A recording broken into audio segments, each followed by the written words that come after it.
didn't I think before to read my Quran? Why did I make my prayers? Why did I do the good when I had a chance to see? Because we are creatures that are filled with regret in the face of defeat, even though we had a chance to be victorious. Success is a choice. Failure is a choice. Whatever you want out of life, you have to decide what you want. If you want to win, there's a price. No one is successful on the path of life through ease and comfort. If you desire success, you must make up your mind. I'm willing to pay the highest price to fulfill my greatest ambition as a human being and maximize my greatest potential. And that cannot be done without Allah subhanahu wa ta'ala. You will never be successful without Allah's permission. Never. That I can guarantee you. You can't even wake up if Allah doesn't will. If you lay down tonight and Allah decides, you know what? Your life is over. You're gone. Nothing you can do. There's no amount of money in this world that can keep you here. You can be the richest man, the richest one on the planet Earth, be in your hospital bed. When the doctors say, we have done all that we can do, we don't know what to do. To them, it's over. You can't do anything. Even if you're famous, all your fans, they will never extend your life one day. Not even a second. You can be the richest person in the world. All of your money will not save you. And each and every one of us, no matter how young you are, you need to understand one reality, that if I never see you again, I want you to remember this. You were born to live, and you are born to die. You will die. Death you cannot escape. And I'm not telling you about death to make you afraid. I'm telling you about death so you will be inspired to live before the hour comes. My dad now, he's dying. He can't walk no more. And he had a long talk with me. He said to me, son, after 85 years, I want to tell you, please don't waste your life like I wasted mine. He gave me a list of things never to do. He said, don't do these things. And all of the things he said don't do, evolved, and he's not Muslim, by the way. All of the things he said never do, evolve around one thing, disobeying Allah subhanahu wa ta'ala. Everything he said don't do was acts he did in disobedience to Allah. He said, son, don't do these things, and tell the young man, don't do these things. Especially the young men, he said. Tell them not to be unfaithful, not to fall into the trap of infidelity and betrayal of the trust of the women whom they will marry. Warn the young men to be good young men, to be faithful, responsible, loyal, committed, and dedicated to something greater than their own selfish desires, which evolves around childish and the winds of emotions. See, look, a brother say to you, brothers and sisters, please move up. He said it to you like 50 times. I guarantee you, a police officer was standing in here right now, especially a white cop. He said, hey, you, move up. All of us, we move. I watch in Ramadan, in the Muslim community, Ramadan, one Muslim brother's in the parking lot. He says, brother, do me a favor. Can you please park over here? They say, oh, brother, please move, brother. Brother, move, I want to park. But we hire a police officer, the white cop, he tell them, move your car over here. They say, yes, sir. They move it. Why? What's the state of mind? What's the difference? Your Muslim brother said to you politely, in the name of Allah, can you please park on this side? You said, no. But the police officer said, hey, you, move that car over there. You said, yes, sir. You parked it quickly. You don't give them no back talk. What's the difference? You're thinking. How you think? When you come to the masjid, what's your thinking? Oh, man, I gotta go to the boss. Yo, what's wrong with my parents, man? I'm not trying to be that religious stuff. I'm not trying to hear that stuff, man. I'm just relaxing, man. I'm trying to have fun with my friends, man. I got time for that. You will. Live long enough, and one day, you're going to beg someone to bring you here.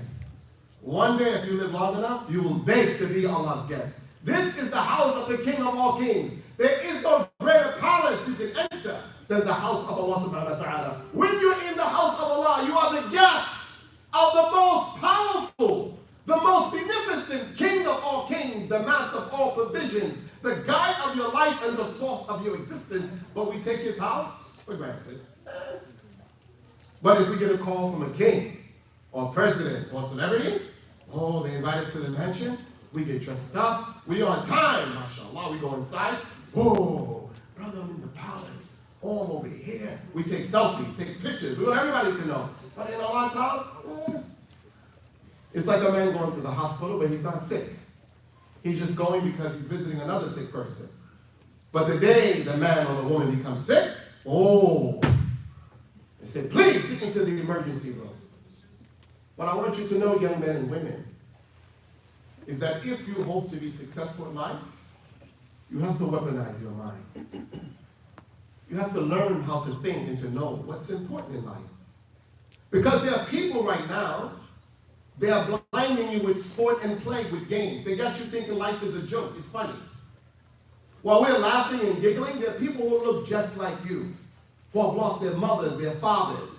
They've lost their land. They're refugees. There are people that look just like you, who some of them are Muslims just like you. And they have no father, no mother, no running water, no place to lay their head. They have absolutely no one to protect them. But we are responsible to be their voices, but we don't care. I met a brother, subhanAllah, from Palestine. He said, Brother Abdul Malik, I never had a pair of shoes until I was 15 years old. He said, I walked my whole life barefooted. But at 15, I got my first pair of shoes. Now, some of us, we have 15 pair of sneakers at home, and we want another pair. I went to one person's closet, at least 200 pair of shoes. I couldn't believe it. Like, are we that crazy for shoes that you have 200 pairs of shoes, and you want more? You're not satisfied. You want more. You can invest that money that you're spending on shoes into the companies that make shoes, and 5 or 10 years from today, you'll be a multi-millionaire. But we don't think like that. Let's get a big plasma TV. Let's get some more TVs. Let's get the new phones. Let's get the new games. So today, I just want you to do me one favor. If I never see you again, start thinking for yourself. Think. In the Holy Quran, there are so many amazing stories that deal with trials and tribulations. Your greatest blessings in life will be in the battle of affliction. There are many people, when they're tested in life, they can't handle it. There's some people, when Allah tests them in life, they take their own life. They can't take it. There's some people, they can't handle this life. The trials and tribulations that come with living. Some people say, I can't do this. But there are others who say, I'm ready. Give me your best shot, and you will find me standing. Those are the men and women who have made up their minds, and they have resolved. Tariq ibn Ziyad, when he went to the gates of Europe to spread Islam, when they arrived to Spain, Tariq ibn Ziyad, he burned all the ships behind him, burned them. All the boats, he set them on fire. He said, there's only two things before us. We either have victory or we die. That's it. There's no turning back. If you want to be successful in life, whatever you choose to do, with the life you have been given, you need to make up your mind that you will not quit, that in the moment that you experience defeat, you understand that it's not a setback, it's a setup for victory. Most people will give up on their dreams in life when they're just seconds away from victory. You have to know that in the storm of your life, and there will be a storm, you have to know the signs of holding on and making up your mind that no matter what, I will not quit. Because quitters, they go home.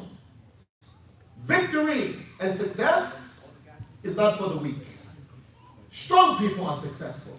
Islam is not for weak people. Islam is not for weak people. Islam is for strong people. What do I mean by that? It takes a lot of commitment in the midst of darkness, in the midst of all the distractions, to be focused on what's most important about your life. It takes leadership to be a leader of your own life. It takes a lot of courage and conviction to be your own man and your own woman and not to follow the crowd. So many of my friends are dead and in jail because they followed the crowd. They were afraid to be different. They wanted to blend in with everyone else. So when people did things that they shouldn't do, they did the same thing. And then they got in trouble and they got caught. And then when you go to court, the judge says, hey, you know, I know you was in the car and you say the drugs is not yours, Muhammad. I don't know, Muhammad, but you was in the car. And for that, you're going to jail for 25 to life. You will know then life is not a game. When I see the young men and women in the courtroom, after they talk all that gangster talk and all that, and they stand before the judge, and the judge says 25 to life, and they're only 17 years old. Oh, you should see the difference. The big people, the strong people, the gangsters, you see them falling in the courtroom. Wow! 25 to life. And some of them will never see the outside world again. 17, gone! Because he wasn't a leader. He didn't think for himself. So what I want you to do today, if I never see you again, start thinking. Number one, what's your purpose in life? Why are you here? I ask people sometimes, what do you want out of this life? They say, oh, I want to be a doctor. Okay. That's just one part of you. Being a doctor is one part of you. The complexity of the beauty of who you are defies human definition. No one has yet to comprehend the majesty and the beauty of the human being. We're simple, yet we're complex. There's nothing we cannot achieve if we believe it. We can make anything happen by Allah's permission. Anything is possible by the grace of Allah. But to be a leader, male or female, you have to be a thinker. You have to think. What do you want out of this life? What do you hope to achieve? What is your focus? What is the foundation of your thinking? Is it divine revelation? Or is it the news? Or is it a movie? Because, brothers and sisters, let's face it, right? We are all influenced by various elements of life before we ever get a chance to say who we are. For example, our parents influence us. Our teachers influence us. The government influences us. TV influences us. Our friends influence us. Our families influence us. Before we know it, we have yet to decide on who we are. You have to know who you are as an individual first. Before you can contribute to the collective, you have to know, who am I? In relationship to who Allah made you to be. Not who people say you are. Who does Allah say you are? Who does the Creator say you are? Out of all the things that you think of in this world that best describes a human being, what's the best description? Most of us, we don't know who we are. And it's clear we don't know who we are by how we live our lives.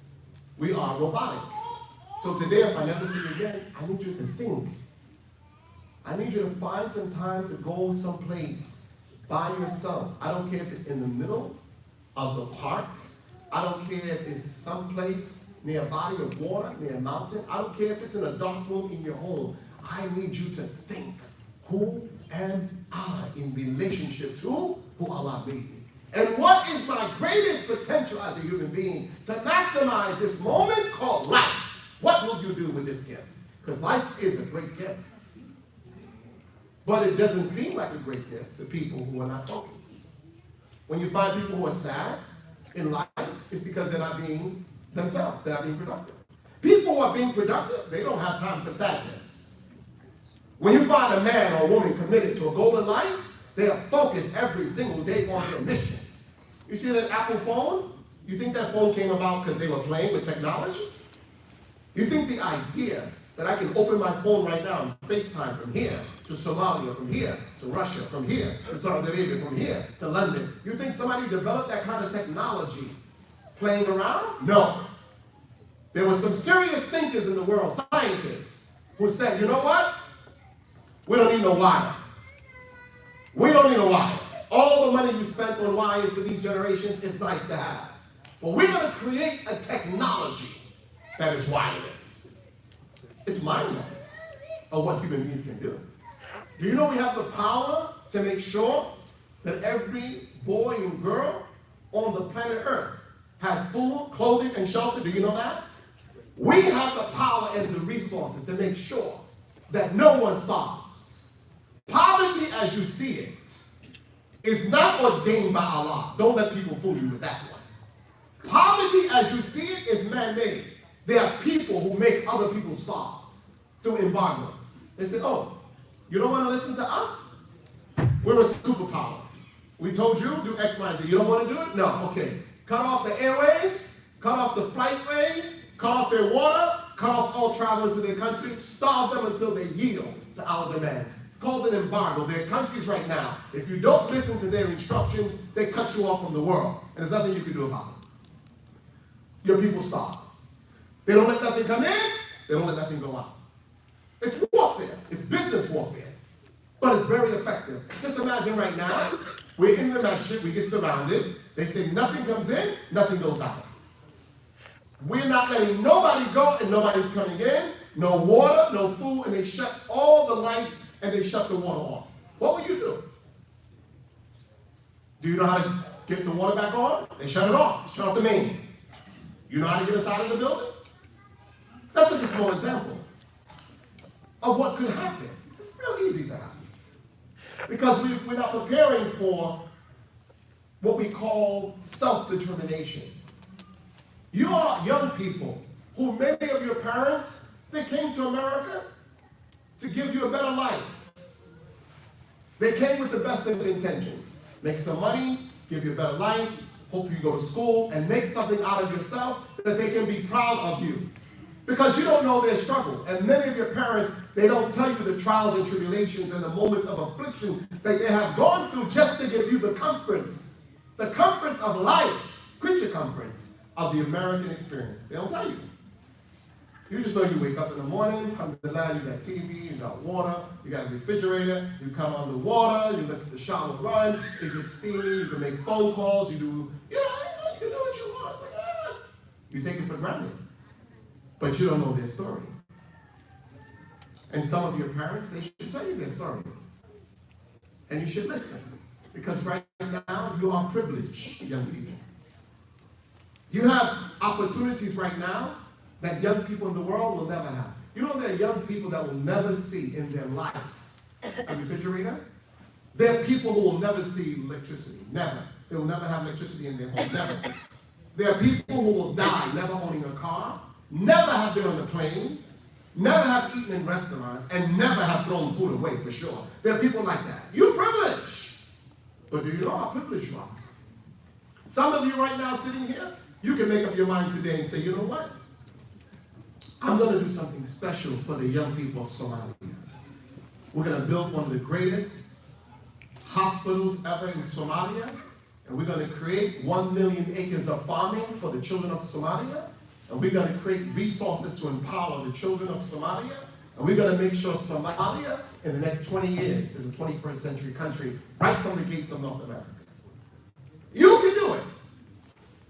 It just takes one of you to tap into the ingenuity of your existence and the majesty of your mind and find a solution to a major problem, and guess what? You have the resources you need.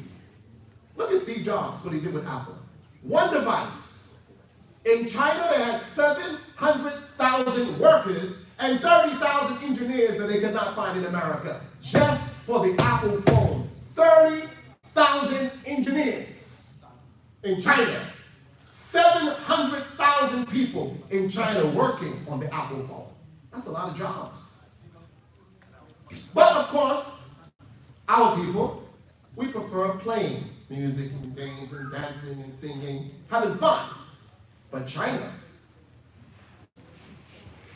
with the technology of America, working in collaboration with each other, has created a device that people hunger for its new edition yearly.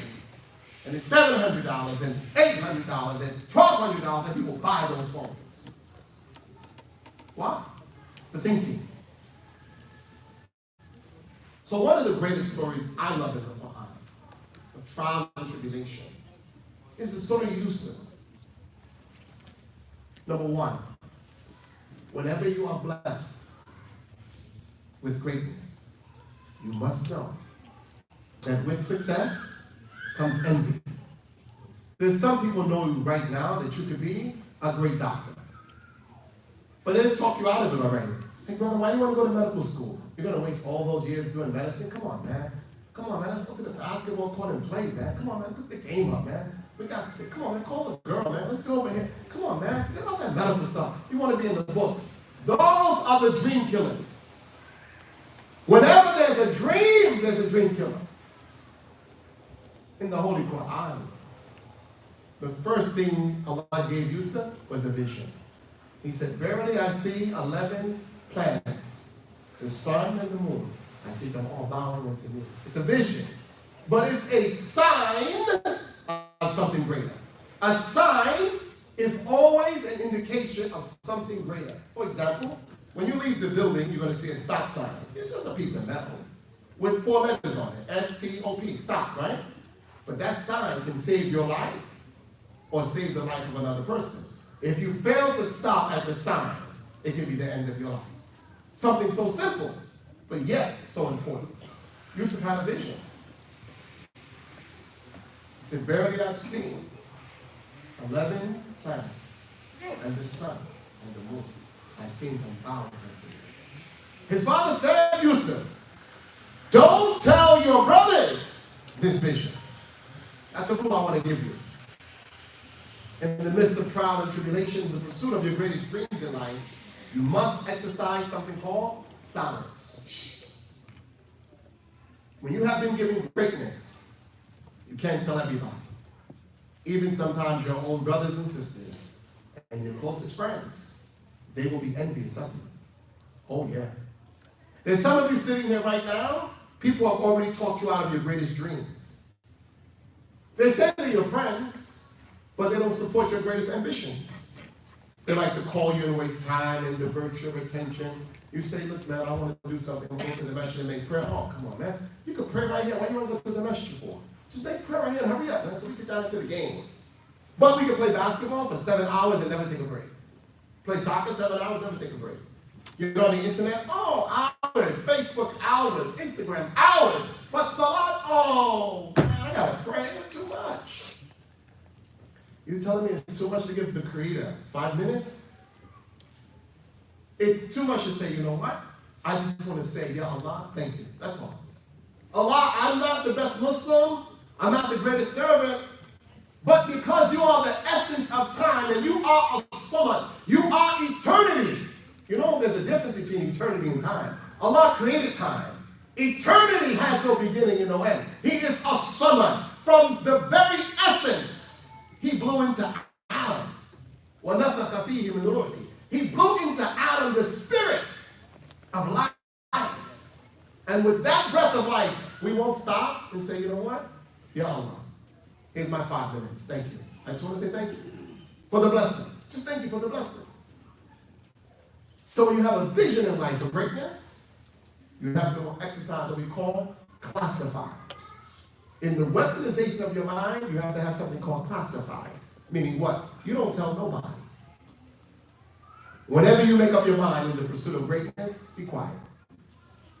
If your goal is to go to Harvard, Yale, Princeton, Columbia, University, Duke, if your goal is to create your own business, if your goal is to go out here tomorrow and say, you know what, I'm going to buy 100 pieces of property around this masjid, and I'm going to create the Mogadishu of America right here. And I'm going to make this one of the most beautiful areas around the masjid, where there's housing and stores and jobs and opportunity and young people walking up and down the street filled with the spirit of love and joy for the love of life. I'm going to make this area one of the most beautiful areas in the gateway of North America, and we will make that university our second home. Some people, you can't tell them you're going to do that. You tell some people that, they start buying the houses before you, or they say, oh, that's probably drug money. Oh, that's probably illegal. Oh, just go buy them. Shh. Buy the 100 homes. Fix them up. Quietly. Become a success. Don't tell nobody you own them. Don't create unnecessary competition. So rule number 1, when Allah give you a vision, classify. Be quiet. Don't tell nobody. Now, when there is blessings upon you, I got to give you the bad news. You will attract envious people. People envy success. When you see somebody homeless getting out of the garbage can, you don't go, man, I sure wish that was me. You're like, oh. But when you see success, you think it's yours. You know? A brother pulls up to the masjid right now. MashaAllah. He got a phantom Rolls Royce. Who's that? Where'd you get that car from? And then behind it, it's a Maserati. Like, what? What's that? Where they come from? Oh, they must be drug dealers. Especially if they get out, they black guys say, they gotta be drug dealers. Come on. They can never afford that. Why can't they? There are people who drive those kind of cars. They look just like you. Who are legit in what they do. Every day, all day. You go to somebody's house in a mansion. You wonder, oh, God. So whenever you are successful, you have to be mindful. Success breeds envy. Some of you brothers sitting here right now, you're friends. Until you tell the brother, you know, man, Sister Aisha, yeah. The one from Somalia, yeah, from Somalia, yes, from Somalia. The real beautiful sister. I'm going to ask her dad tonight for her hand in marriage. And the brother go, oh man, come on, man. You could do better than that. You're going to marry her, man, please. You don't even know, man. I got some stuff I can tell you. He said, yo, tell me. Nah, I'm going to tell you. Go ahead. If you want that kind of trouble, you know. Now, you know, you're my friend. Tell me, what's up? He's like, man, I'm just keep it to myself. And then he said, you know what? I trust you. I'm not going to marry her. The next week you find out your friend asked for her hand in marriage. People do that all the time. They talk you out of your dreams. You said, brother, I thought she was no good. You said, brother, she's no good for you. She's great for me. That's the weakness of your own mind. You let someone talk you out of a great opportunity to be the husband of a magnificent, amazing, beautiful woman because you were too weak to think for yourself. People do it every day. So Yusuf, he had a vision, and his brothers were jealous. Now, let's look at this. Trial and tribulation. Hold on. Every time we have a moment of greatness, we're filled with the spirit of truth. We want to share it with the people that are closest to us. You want to tell your brother, you want to tell your sister, you want to tell your father, you want to tell your leader. Sometimes, brothers and sisters, shh, you got to be quiet. Just make it happen. After you are successful, they'll see it. It's too late to be stopped then. Sometimes you got to do what you got to do. So now Yusuf, brothers, they had an amazing plot. Trial and tribulation. They said, you know what? Let's take Yusuf and let's lose him. First they said, kill him. When you have greatness on your life, there are people right now, they will wish for your departure. There are people who just like killing Muslims because they fear one thing. They know that any true Muslim country that returns to the Quran and the Sunnah and loves Islam will have the brightest future ever on the planet Earth. And they will be successful in all walks of life. There are people who they are not comfortable with having Muslims have unity. No. You know there's 1.5 billion Muslims, they say, on the planet Earth, right? Do you know we're one of the largest communities in the world? That if we ever put our hands together in the spirit of love and devotion for the sake of Allah, we can change the world overnight. We occupy some of the most strategic landmass on the planet Earth. On the planet, the Muslims are so powerful, but they are the sleeping tiger in the cage. They were taken as little cubs and put in the cage. You know, when you go, how many of you been to the zoo? Raise your hand. You know when you go to the zoo, right? The lion in the cage, you like him, right? You're like, mommy, come here, look at the lion. Wow! See, his captivity is your entertainment. But the lion, he don't think it's funny. If you can read his mind, he's probably saying something like this. Yeah, open this cage. Let me get him. You just got a meal I'm looking for. Just open the cage. I just need you to come in here. Come on. You think it's funny. And he just keeps calm, pace up and down. And some people go in the lion's cage and the lion starts eating them and talking. Oh my God, what is the lion doing? What he's supposed to do? Be a lion. He's supposed to eat you and take you out. That's his spirit. You playing with death in pursuit of entertainment. There's some people, they like you the way you are. Just the way you are. They like that. What's your vision for your life for the next 10 years? If I come back here 10 years from today, what are young people going to be doing with this community? What you going to do for the masjid? What you going to do for the society? What are you going to do to make a difference in the world and touch the hearts and minds of young people like yourself? What do you intend to do with the gift of life that you have been given? On the other side of this wall, there's a university. I think it's called Ohio Dominican University. How many of you go there? Nobody? We don't have one person that goes to that university? Not a good sign. That's not a good sign. Because in the absence of higher education, there is no future. You must weaponize your mind with knowledge. Knowledge that is applicable to the times in which we live in, which is Quranic based, and all that you see, all knowledge that is beneficial for humanity is religious science knowledge. The Prophet used to say, Allahumma inni as'aluka ilman nafi'an wa rizqan wasi'an wa shifa'an min kulli da'in. Oh Allah, I ask you for knowledge that is beneficial. Huh? And I ask you for sustenance that is without limits. Provisions. Don't want to be a beggar. And I ask you for a cure to every disease. This is the prayer of the Prophet ﷺ. All of you young men and young women sitting here, I expect at least 20 or 30 of you to go to medical school. 20 or 30 of you to become lawyers and engineers and business people and architects and teachers. What your future holds deeply depends on how well you prepare your mind. It's okay to, as I said, I don't knock anybody who drives Uber or Lyft. It's okay if you have to do what you have to do to feed your family. That's noble. But you young people who are homeless, if your parents don't take care of you, you should be living in the books of life. You should be spending quality time in a library. And I gotta share this with you because in your presence in the gates of North America, although you are Muslims and you are Somalians, you are also black people. You can't forget, color is a factor in this real world, okay? Your color is a factor.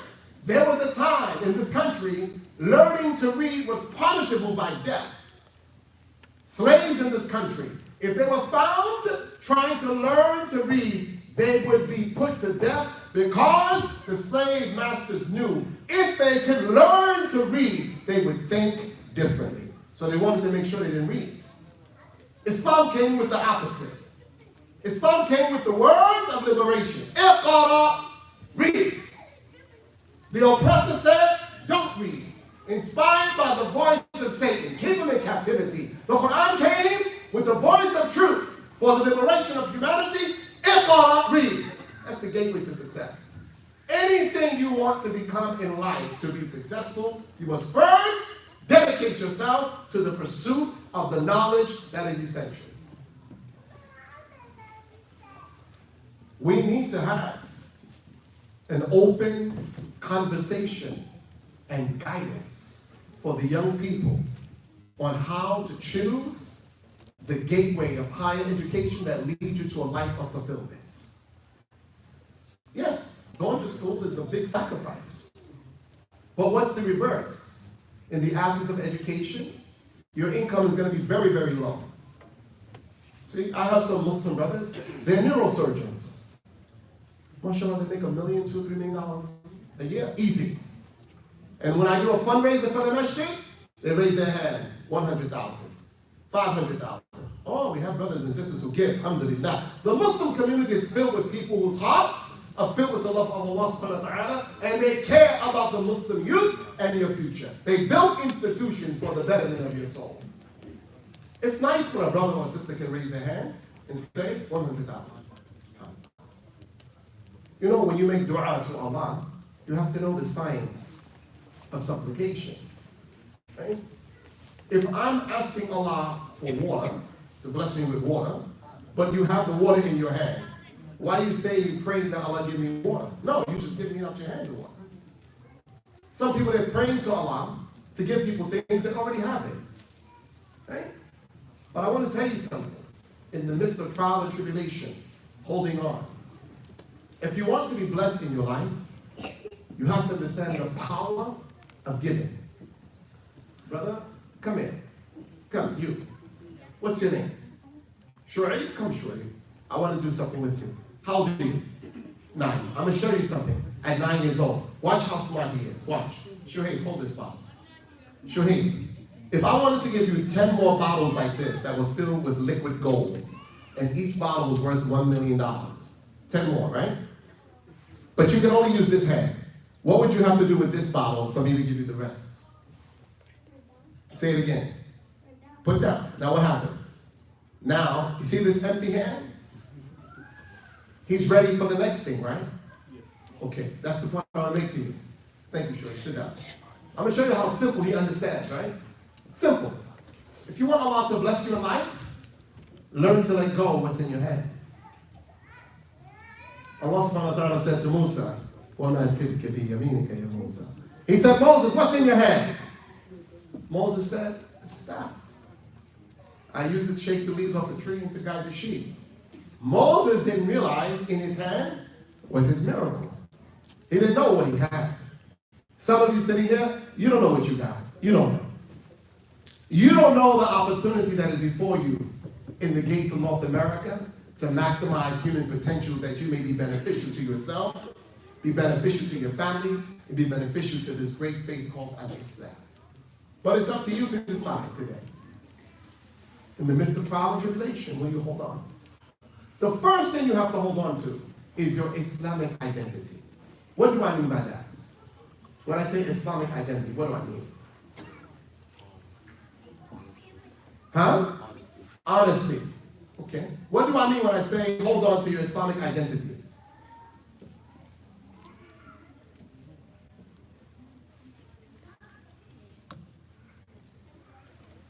By peace. What else? Hold on to your silence. Okay. Sisters, what do I mean by hold on to your identity? Yes, brother. Hold on to your personality. What else? Hold on to your identity, your Islamic identity. What do I mean by that? Yes. Who you are. Okay. Any sisters in the back? Holding on to your Islamic identity.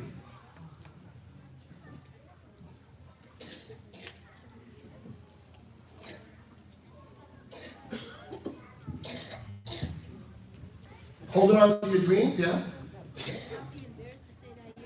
Not be embarrassed to say you're Muslim, yes, sir. Hold on to your faith. That's the key. I never see you again. There's nothing greater you can hold on to than your faith.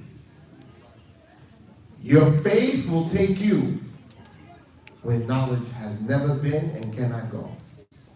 Faith is your weapon of choice. When you believe it and you're willing to go for what you want, you get it. You won't get it when you want it, but if you don't quit, you'll get it when you need it. Let me use a good brother, Muhammad Ali. You know Muhammad Ali? How many of you know Muhammad Ali? Raise your hand.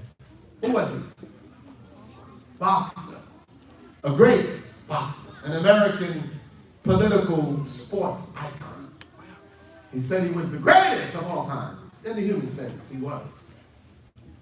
Muhammad Ali had the faith of a true believer. He refused to go to the Vietnam War, and he made them say his name. He said, what's my name? Say my name. Say my name.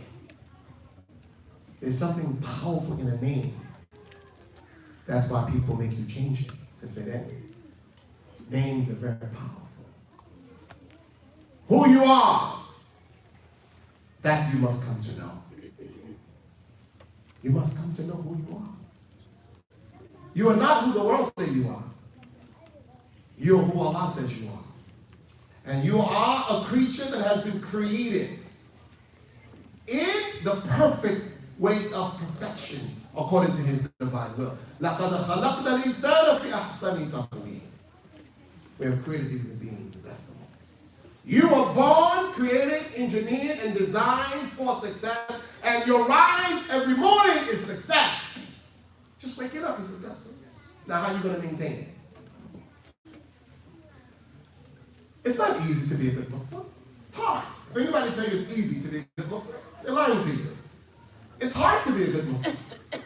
It's hard to go to school every day as a young person, surrounded by non-Muslim people and non-Muslim culture, and say, I don't do that.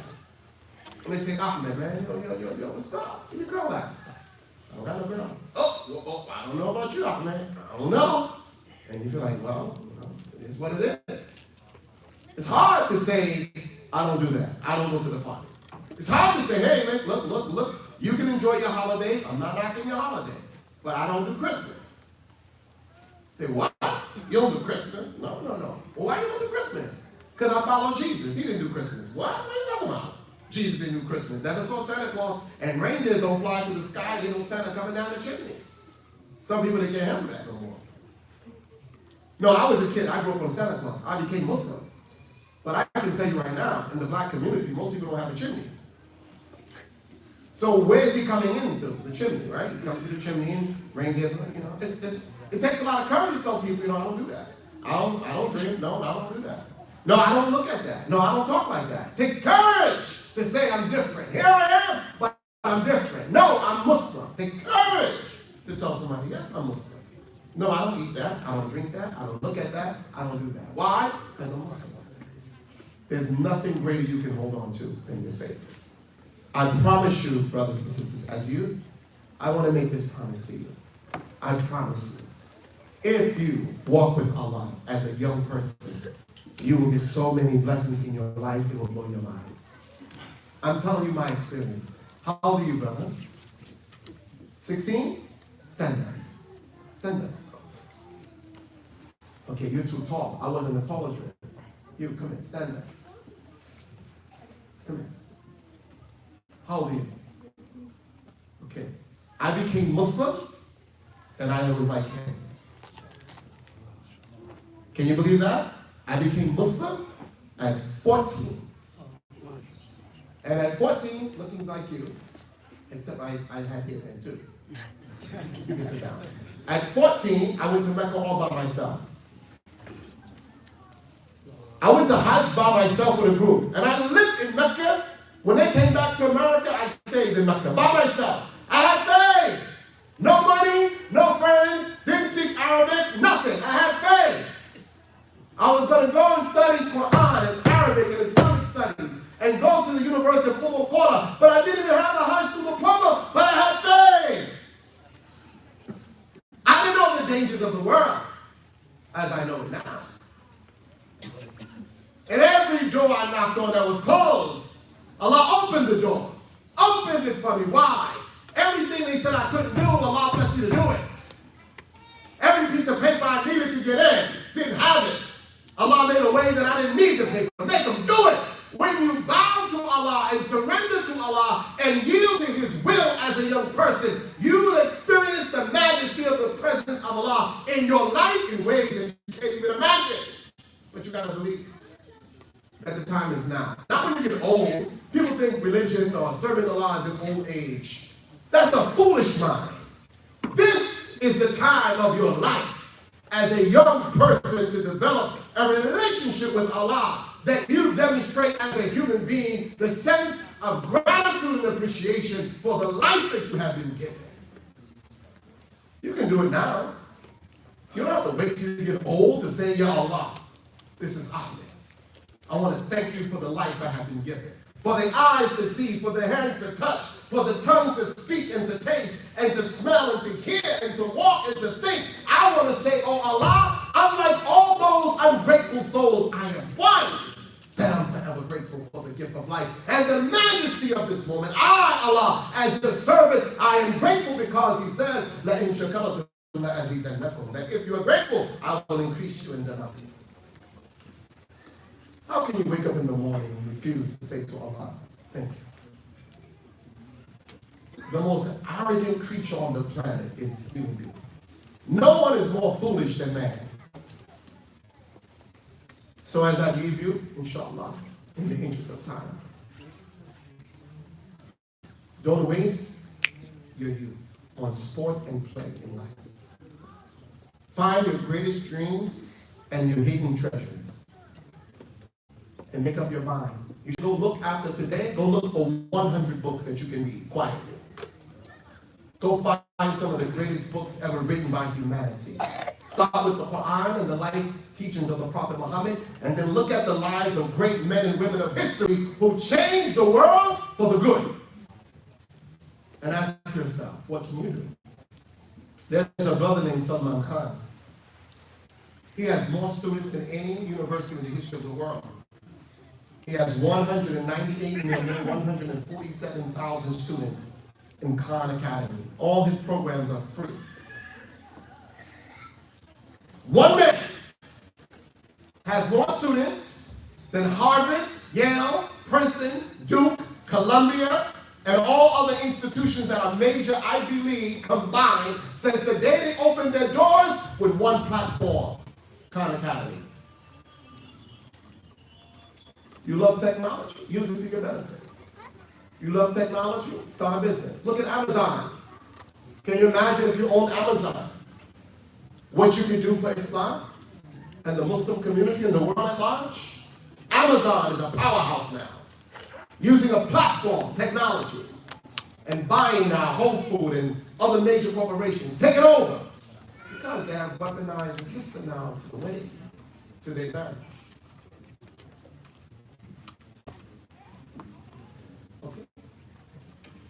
Okay, shukran. So now, in the weaponization of your mind, this is what I want to close out on. I need you to become lovers of books, reading. I would hope the masjid will start a library on books that are designated specifically for the engineering of success in life. It doesn't have to be written by Muslims. Wisdom is the lost property of a believer. The Prophet said that wisdom is the lost property of the believer. We learn from the best of minds. We don't care what their religion is. We don't care about their politics. If a person is blessed with the beauty of a specific knowledge in science that we can benefit from, we want that knowledge. Take it and make it your own. So I need you to commit. Sir, I need you to be quiet. Brother to my right. I'm not even going to point you out. You know who you are, because I can hear you. I need you to find 100 books of the greatest minds that ever walked the planet Earth. Study them. I need you to take one chapter in the Quran, one, of the life of one particular person that you best identifies with. Study them. Study it night and day. 10 days, I want you to study it. I want you to read it over and over and over and over again. And I want you to look for the common thread that made them victorious and successful. Ibrahim was put in the fire, but it was in the fire he found his greatest blessing. Allah said to the fire, be a place of cooling and tranquility for Ibrahim. I need you to find 100 books that you can read. Put them in your library, quietly. Then I need you to invest in the old way. I need you to go to Walmart and buy yourself 10 notebooks and a stack of pencils and paper, or pencils and pens, the old way. And I need you to write your life dreams on paper. What do you want to do with your life for the next 10 years? What do you want to do? Then I need you to do something called self-examination. Don't blame anybody for your conditioning. Take full responsibility for yourself.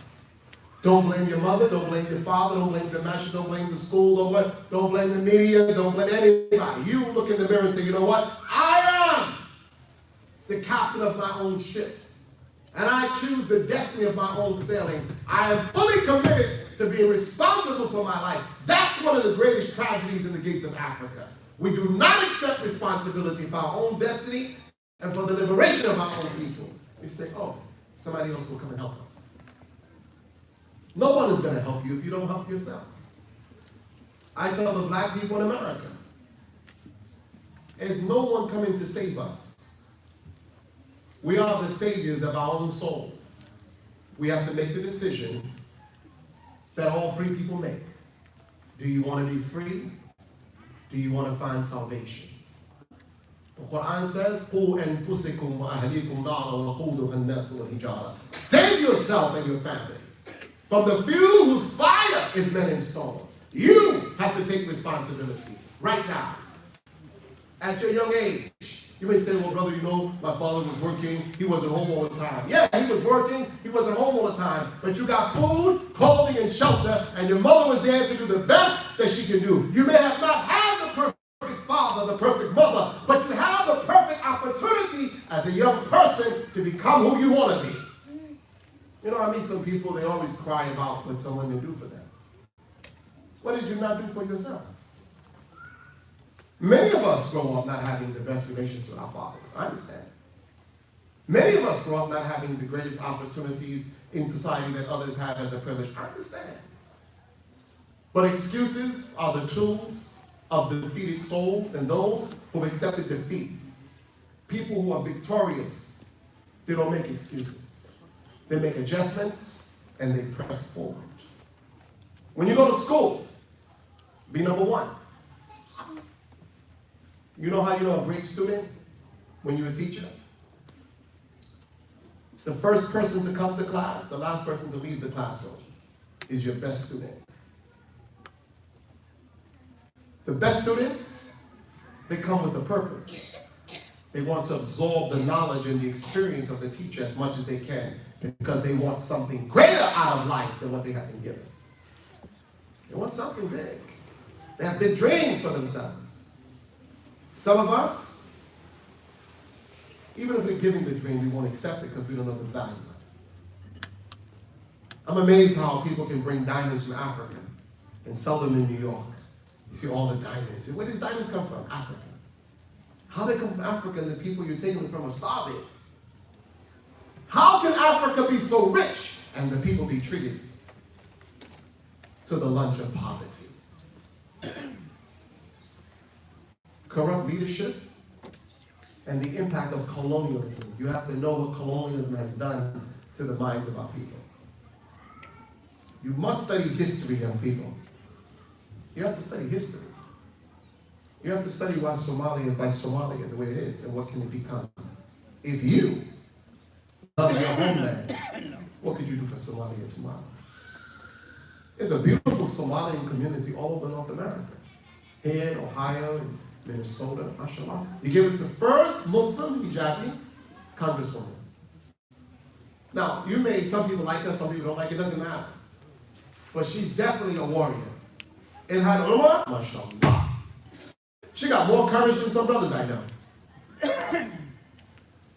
And she has made the ultimate decision that she will give her life for her convictions. I can tell by her demeanor. You don't say what she says if you're not willing to pay the price. So I need you to get that journal going and to decide for the next 12 months, what will you do to change your life and make you become a better, more productive human being as a young person? Let me give you a warning as you. If you don't study mind science, you won't understand how easy it is you are being controlled. You have to study mind science to know that the television, the music, the magazines is manipulating your mind. You know, some people when they wake up in the morning, the first thing they grab now is the phone to look at Facebook. Some people before they go to bed at night, the first thing they look at is Facebook or Instagram. They used to reach for the Quran. They used to reach for a book of hadith, a book of seerah. They used to reach for a book on business and investment. Now, they have this program. We reach for social media.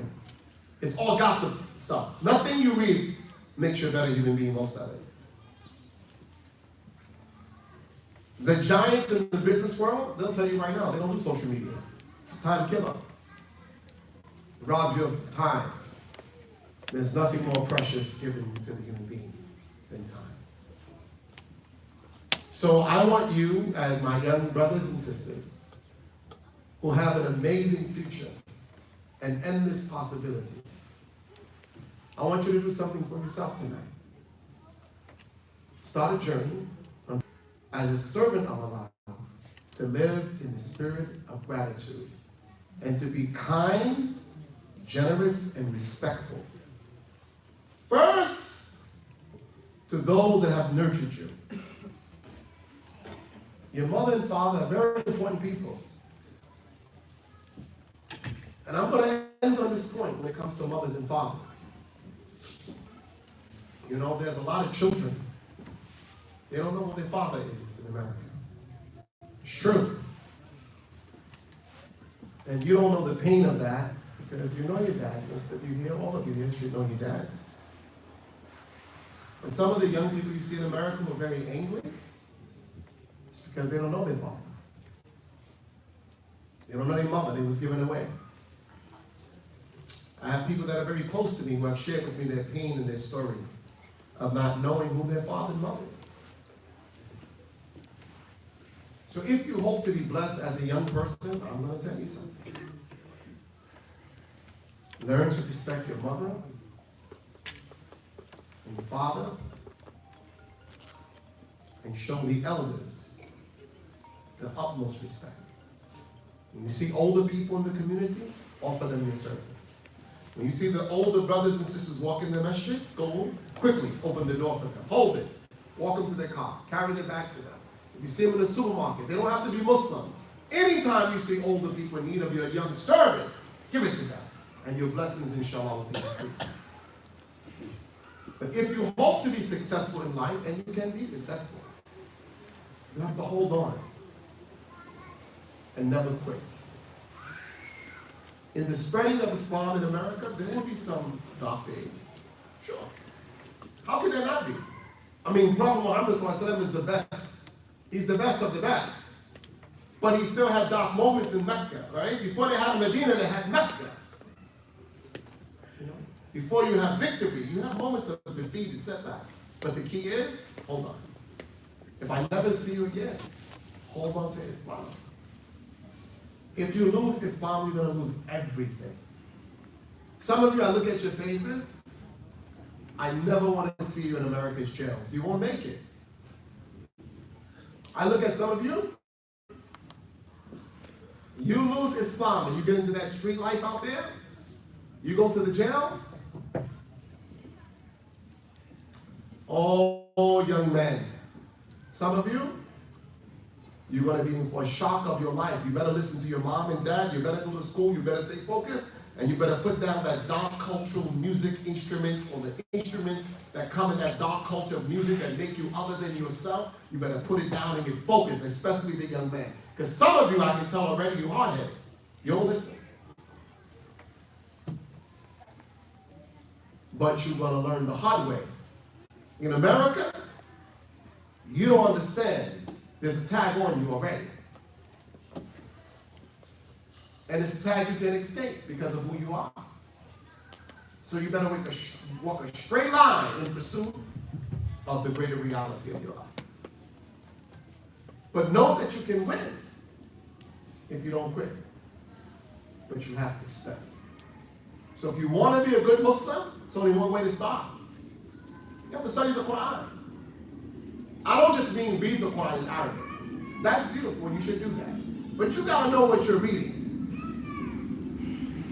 You got to know when Allah talks about in the Quran that Adam was in the garden and Iblis came to him. He gave him a false promise. The first line of deception is a false promise, something that can never be. That's never intended to be. But what was in Adam was not that he wanted the apple. He saw the apple. Adam saw the apple many times. Allah told him, don't go near the tree. But something was in Adam and Eve that was an attraction to the promise of Satan. He said, I will give you a knowledge that you will be like angels and have immortality. Every human being strives to live forever, but you must die. So the devil studies your nature and knows what's in you. They know as kids you want sport and play. So they use sport and play for you. They know that you are distracted naturally by having fun. So they feed you fun. While you're being fed fun, you're losing time to fulfill your greatest potential. So some of you will listen. Go and fight for your greatest dreams. And be hungry and live your life with passion and devotion to a cause that is greater than yourself. And thank Allah for your blessings. With that being said, I'm going to open up if you have any comments or questions so that we can have some dialogue here. But I want to let you know I'm thankful for all of you coming out and being here with us. Some of you, perhaps your parents made you come. How many of you, your parents made you come? You didn't really want to come. Be honest, raise your hand. No brave souls? Whose parents or elders or somebody made you come tonight? Raise your hand. 1, 2, okay. Are you happy you came or are you sad? You happy? Because you're smiling, brother. I see a smile. Who else had to come? You was forced to? You happy you came? You're not? I'm going to take you home with me now. Back to New York, yes. You happy you came? Alhamdulillah. Are you happy you came? Yes. Yes. You happy you came? Alhamdulillah. You're very happy, mashallah. Any questions or comments or disagreements? This is your chance.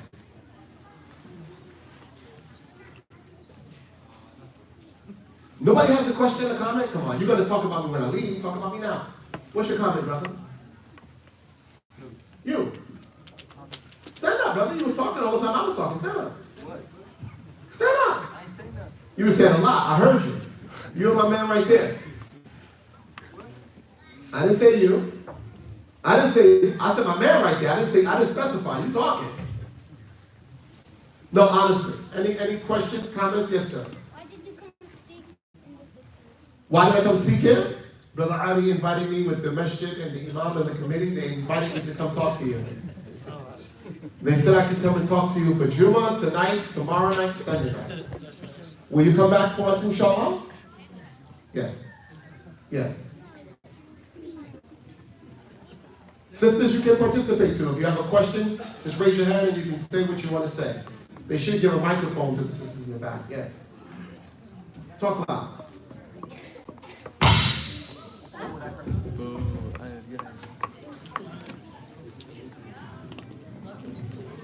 Say that again. I'm going to do my lectures in English. You want me to do it in Somali? No.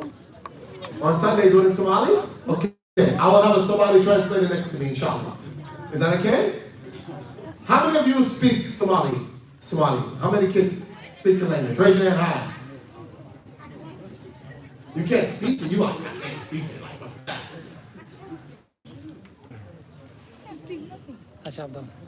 How do you live a self-determined life? Number one is to stay conscious. To have a self-determined life means on a daily basis you're focused, number one, on how Allah wants you to live. Number two, you're clear on the goals that you set for yourself. Your goals don't have to be big goals, you know? If you want to build a house, you don't have to think always on the 100th floor. You can start with what's basic, the foundation. Self-determination means that you've accepted the full responsibility for your own success and you acquire the necessary knowledge that is needed to be successful in an endeavor or an area of life that you choose to go into. Self-determined. And when I say self-determined, you're not looking for someone else to be your generator. You don't need someone to inspire you. You have already been inspired by the grace of Allah. Yes. Talk loud. Why did I become a Muslim? Well, we're all born Muslim. Remember that. We're all born Muslim. Now, how did I come back to my nature? When I was a young man, I was a really bad kid. Any bad kids here? Like really bad kids. Anyone? Any confession? Okay, you bad sometimes? Sometimes, mashallah, okay. I was really bad. My bad would make you look like an angel. You would be considered very good. But one day a man took me to a school that was ran by Muslims. It was the masjid with a school. He said, look, I was in a school for bad kids. He said, come with me to lunch. I was like, cool. I can get out of school early. I left. So he took me to lunch. And the lunch was in a masjid building, which was a Jewish synagogue, by the way. But inside the masjid, they had a cafeteria where they served food. He said, eat whatever you want, and alhamdulillah, it's on me. He said he'll pay for everything. So I was eating, and a man sat next to me named Ayub, and he was telling me about Islam. And he was really making me, like I was just, okay, like this guy just be quiet. I don't want to hear this stuff. I'm like, some of you, I don't want to hear that. And I said I'm going to become Muslim so he would be quiet. So once I took my shahada, they took me upstairs where the Muslims was making salah. When I saw them pray, I said, these people are crazy. Put their face, no, that's how I was thinking. They put their face on the floor. I'm like, who does that? But alhamdulillah, once I was able to take my shahada, they started teaching me Islam, and I started learning. I had many amazing teachers. And then, alhamdulillah, I began to grow. We have one other question from the sisters, and I think my time will be up after that. Correct? Is time up after that? 6 minutes? Okay. So why did Allah create us if He knew we were going to make mistakes? And when we do, He takes us to hellfire. That's a beautiful question. Okay. So this very question here is a beautiful question. Why did Allah create us? Number one. Allah created us? No. She said why? First, He created us because He wanted to. It's the one thing. First. Allah does what He wants when He wants, how He pleases. Huh?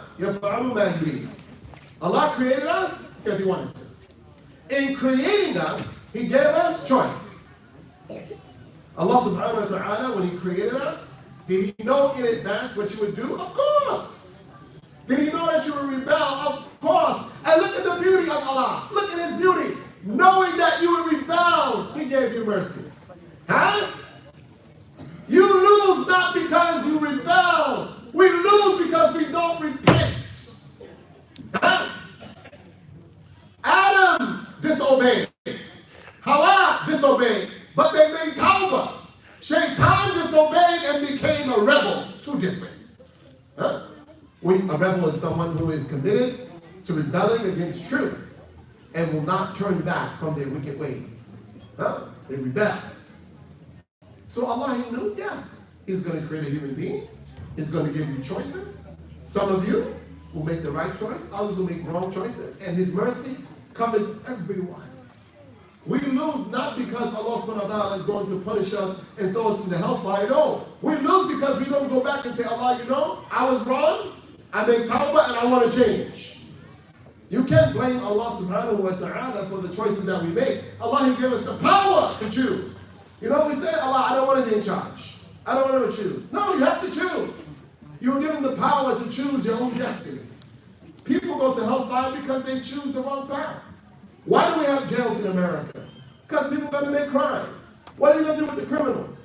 They have to be held accountable. You can't just say, okay, do whatever you want. No. Allah subhanahu wa ta'ala created us because in the creation of the human being, there are some wonderful souls. There's some amazing people that have come into this life that have done some magnificent things that have given the glory to Allah and have been beneficial to humanity. Sometimes we only look at the dark side of humanity, but there's some amazing people in this world that do amazing things each and every day. They just don't make the news.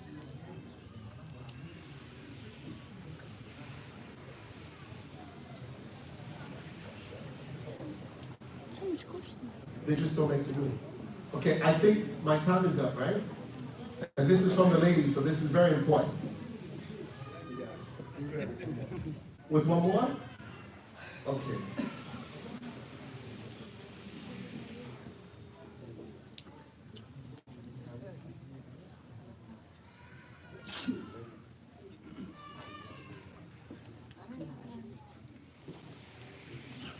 Okay, it's a great question. The sister's asking, how do females fulfill what I'm saying and go out into the world and balance what Allah has asked us to do and staying home and staying away from men? Beautiful question.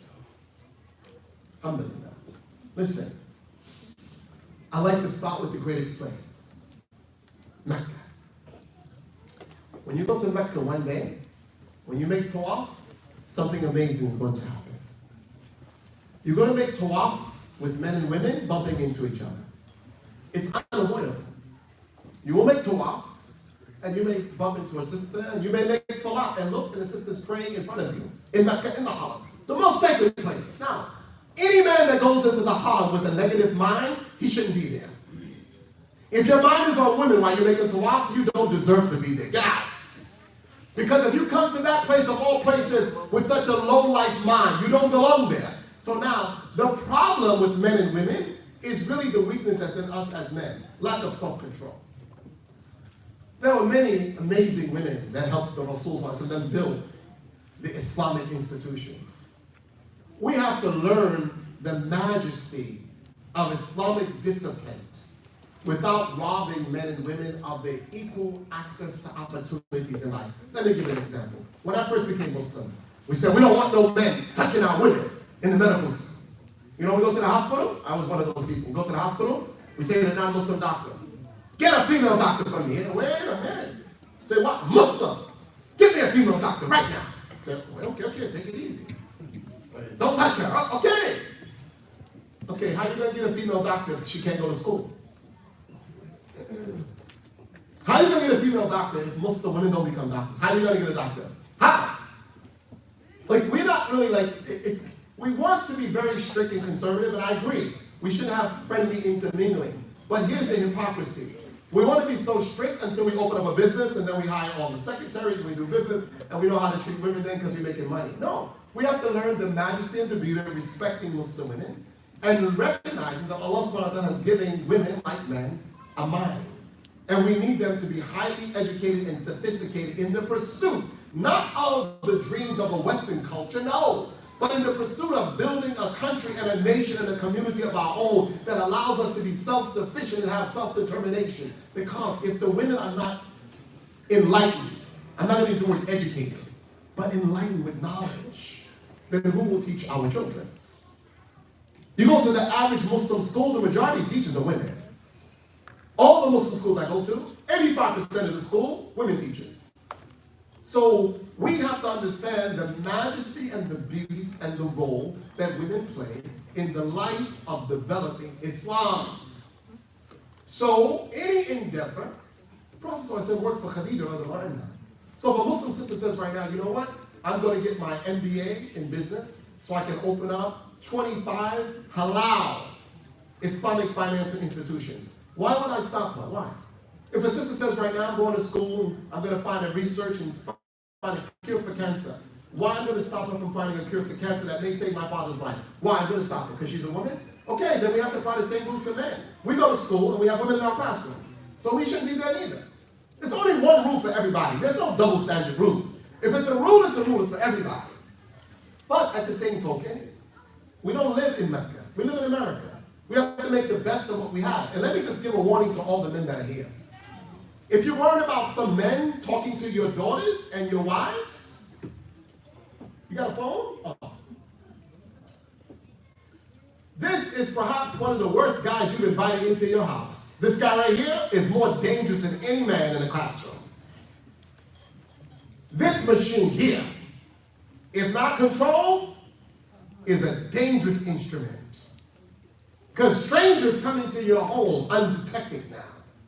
Sometimes you think your sons and daughters are sleeping at night and 3 o'clock in the morning they're on the internet, talking to people. I'm going to tell you something I did. I'm done because I know my time is up. I tricked my kids one day. I pretended on MySpace that I was somebody different. And I was talking to them. They were telling me all the family business and everything. I said, look at them. Look how stupid they are. Look how stupid they are. And I'm asking questions, running their big mouth. And after that, I said it's automatic. The screen went blank. Boom! I wanted to prove to them of something. They told me, no, we're not going to make friends with strangers. We know better. No. Shaitan is clever. Wallahi, this machine, I would not give this machine in general to kids. This is a time bomb. Even for us as adult men and women, this is very challenging. 3, 4 o'clock in the morning. Things that can pop up. Uninvited people. This machine here, woo. Sometimes I want to throw it away. I mean it. I have been thinking to put these things in the garbage can. Not only are they devices that the government is following and listening to everything we do, we're tagged with these machines. This is a lifetime device that you have allowed to be attached to you, that everything you think and do, they already know it. This machine is dangerous, but it's very dangerous in the hands of children. There are things that kids have seen they should have never seen. But to most of you fathers that are here, most of your children are never going to tell you what they're going through because you're going to yell, scream, and threaten that you're going to ship them overseas. So they're going to suffer quietly without you ever knowing, and that's a big mistake. You want the young people to tell you everything. You have to have an area in the masjid that they can come in a room and say, okay, imam or counselor, got to tell you what just happened. No. There are things happening right now in the lives of our children that can shake their foundation. And if they can't talk to you, they're going to talk to someone else who doesn't have the faith, nor the respect, And you know what they're going to tell them? The problem that you're having is not what you're seeing on the internet. It's your religion that says you can't see it. Get rid of the religion and then you can see everything. That's the voice of Shaitan. But that's the voices out there for our children. So I love all of you. I wish you the very best. I hope that you'll come out tomorrow night. Inshallah, will I see you tomorrow night? Inshallah, will you try to bring a friend? Yes or no? Okay, I need somebody to tell somebody who knows somebody, who saw somebody to tell somebody. Then I want to see you tomorrow night, inshallah. Tomorrow at 5 o'clock, inshallah. 5 after Maghrib, right? Yeah. Huh? Wait, what? And the sisters, I'm going to hold on to your questions. And tomorrow night's session, I'm going to start with your questions. Just give me a friendly reminder, inshallah. Assalamu alaikum.